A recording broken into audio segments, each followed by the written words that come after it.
We watched the videotape that had been discovered by the evidence techs from the toy box.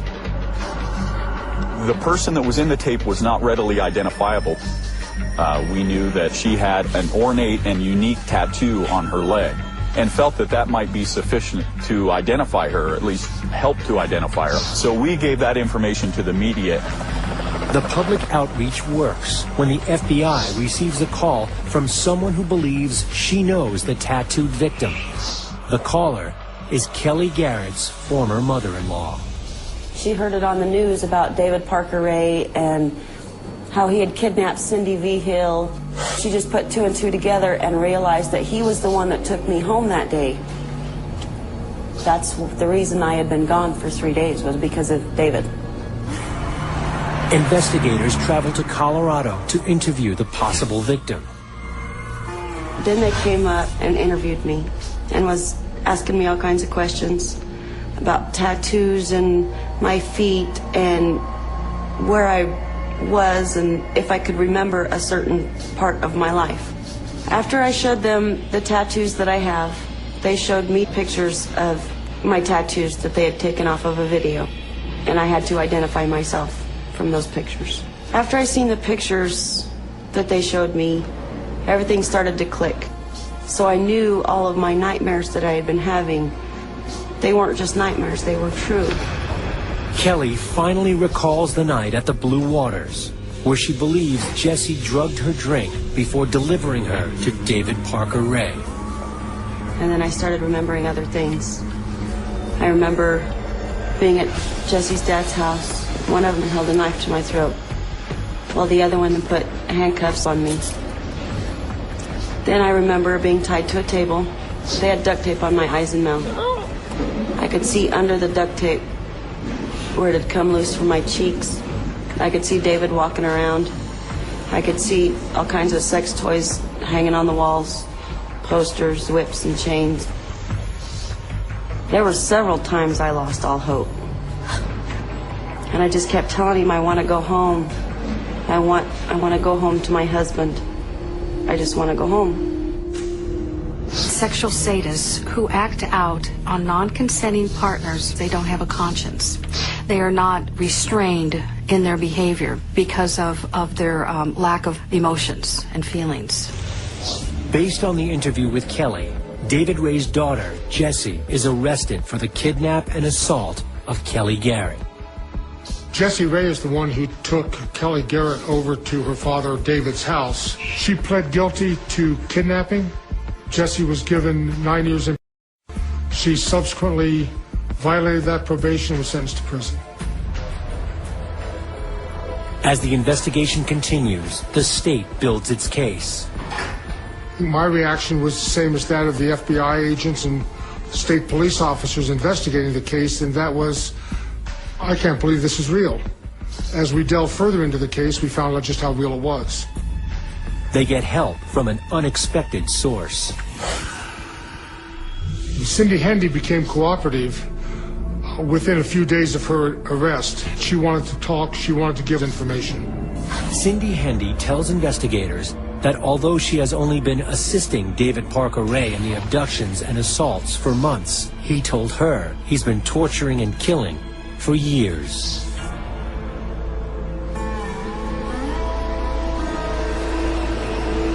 I believe there are bodies here. It remains to be seen whether they're in the lake itself or whether they're in the desert somewhere. But I personally find it impossible to believe that somebody that had developed this behavior to such an extent, he would not be killing people. This is such a vast, rural, and remote area, and this body of water is so large and difficult to search. It's just too convenient a disposal site for bodies for them not to be there. Despite extensive searches throughout the lake and the surrounding desert, however, no bodies are ever found.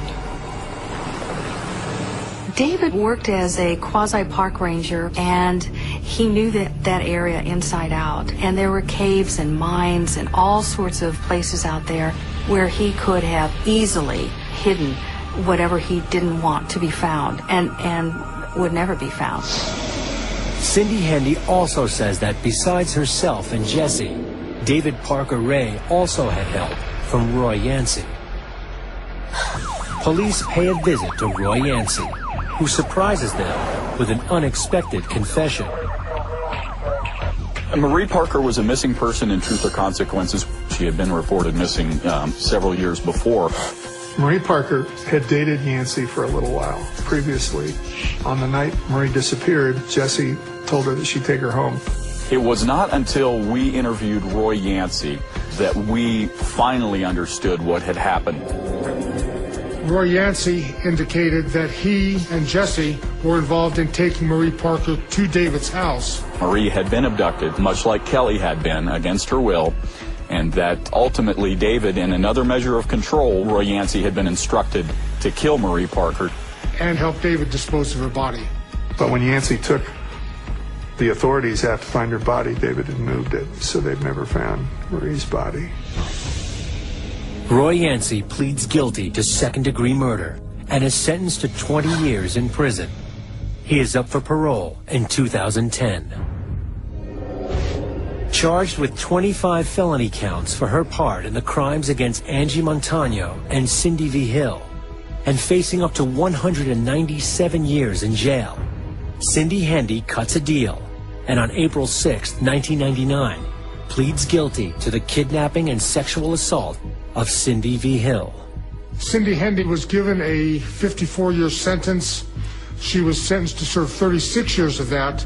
She'll serve the remaining time on probation upon her release.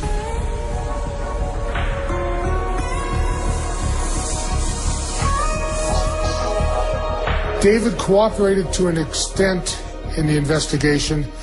He would talk to investigators and he would describe various sexual acts and various sexual encounters with women, but all in the context of a fantasy world, never admitting that these things actually happened. I get my excitement from making a woman happy. I got pleasure out of the woman getting pleasure. I did what they wanted me to do. David Parker Ray faces 3 trials, one each for the crimes against Cindy V. Hill, Angie Montano, and Kelly Garrett.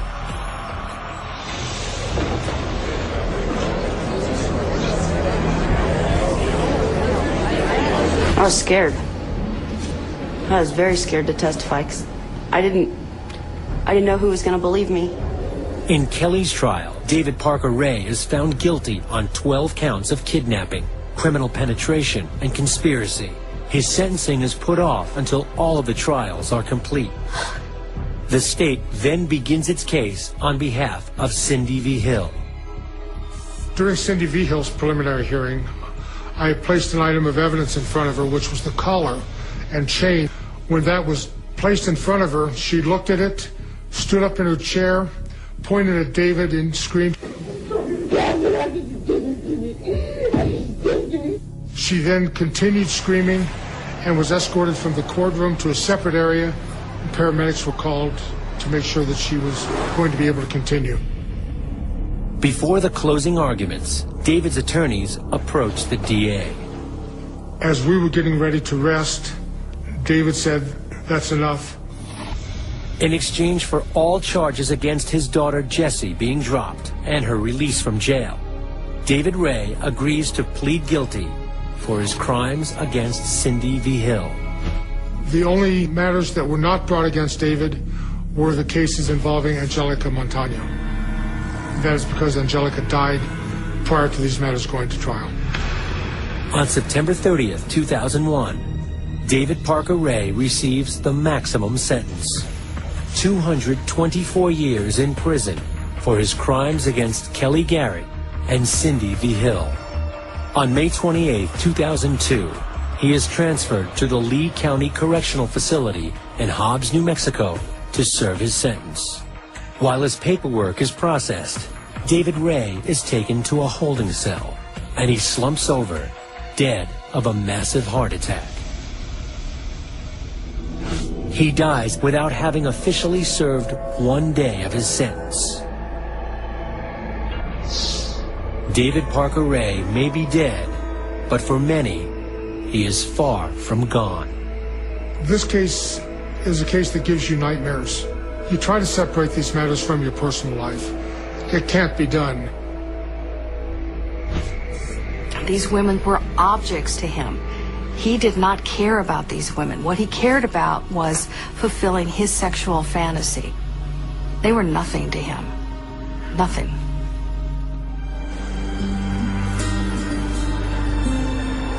I'm scared. I just can't do anything anymore. I can't take my kids to the park. I can't go to a grocery store. I can't do anything by myself. It's just a very hard life. 5 children shot every day.